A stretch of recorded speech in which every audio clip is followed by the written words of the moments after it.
আজ অনেকটাই সকালে ঘুম থেকে উঠে পড়েছি। প্রায় 5-6 মাস পর আজকে গিয়েছিলাম ব্যায়ামে। গিয়ে ভালোই লাগলো। এই ঘুম ভাঙে না বলেই যাওয়া হয় না। গেলে তো নিজেরই শরীরের পক্ষে উপকার, যেতেও ভালো লাগে আমার।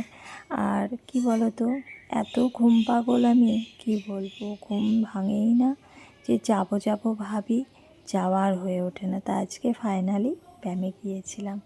আর এসে দেখছো বসে বসেই করে ঘুমাচ্ছে। দেখো, আমি বলছি তো আবার মিচকি মিচকি হাসি দিচ্ছে। এই বাবু, বাবু গুড মর্নিং। উঠো, কাল রাতে পড়া করনি, পড়া আছে, তাড়াতাড়ি উঠো। উঠো উঠো উঠো উঠো উঠো উঠো। তোলার পর ওকে ড্রেস পরিয়ে দিয়ে ওকে দিতে গেলাম ব্রাশটা। আর আমি গিয়ে দেখি ও কলের পাড়ে বসে আছে, মানে আলিস্যি। ঘুম থেকে উঠে সকলেরই আলিস্যি হয়, আমার তো বড্ড হয়। উঠে আগে বিছানাতে অনেকটা টাইম বসে থাকি, তারপরে যা কাজ। তা যাই হোক, ওকে ব্রাশ করতে দিয়ে এসে আমি বিছানাটা পরিষ্কার করতে লেগে গেছি। মশারি খুলে বালিশ টালিশ গুছিয়ে রাখতে হবে। বিছানাটা যতক্ষণে পরিষ্কার না হয় ততক্ষণ ঘরটা একটু অগোছালোই লাগে, কাজটা সম্পূর্ণ হয় না। তা দেখো, শীত চলে গেছে কিন্তু আমাদের বিছানা থেকে এখনও ব্ল্যাঙ্কেট উপরে তুলতে পারিনি। আমার আবার একটু ঠান্ডা লাগে। এরা সকলেই ফ্যান চালিয়ে ঘুমায়, কিন্তু আমি আবার একটু কাঁথা গায়ে দিই।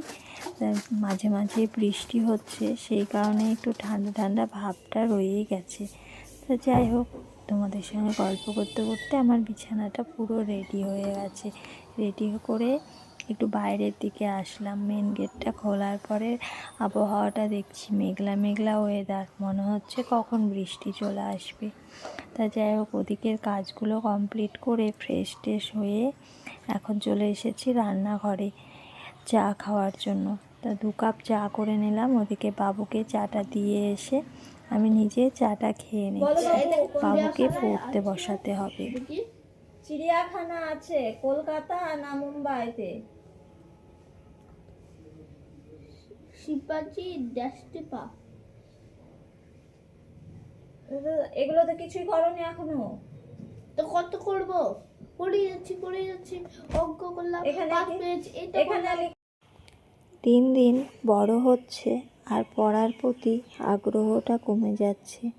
ছোটতে একাই পড়তে বসে পড়তো, বলার দরকার হতো না। আর এখন পাশে নিয়ে না বসলে একদমই পড়া হয় না। আর রিডিং তো পড়তেই চায় না, বিশাল ফাঁকিবাজি। আমার ছেলে তো সবসময় এটাই করে।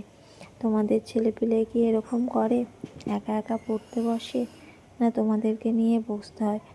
সকাল টাইমে পড়তে বসানোর কি টাইম হয় বলো? সংসারের এত কাজ, তবু আজকে ওকে নিয়ে একটু বসতেই হলো, যেহেতু সামনে পরীক্ষা।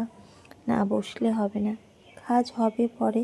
তাই এই যে দেখো, বক বক করছি, কিছুতেই কিছু হচ্ছে না। তা চলো, আজকের মতো টাটা।